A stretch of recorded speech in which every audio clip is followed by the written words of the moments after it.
Hi, this is John from La Flamme Informatique. Today I'm going to show you how to change the screen on an HP 1UG39UA.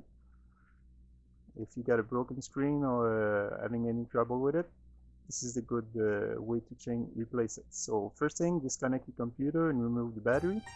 Then we'll proceed with removing the screen bezel.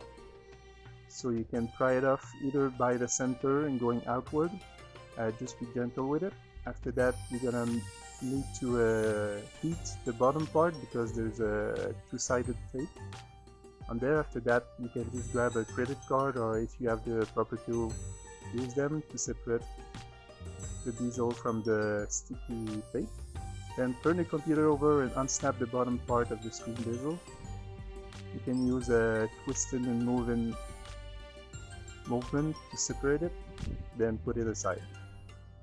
Remove the two screws holding the bottom of the LCD panel, then you proceed with removing the 4 screws at the top.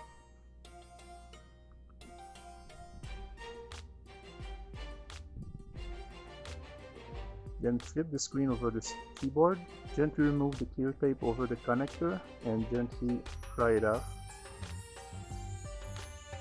Then you'll be able to remove the screen and put the new one in place. Well, that's it guys. Now just follow the reverse order to assemble it back and you get a brand new LCD part. That was John from La Flamme Informatique. If you have any questions, comments, just use the comment below.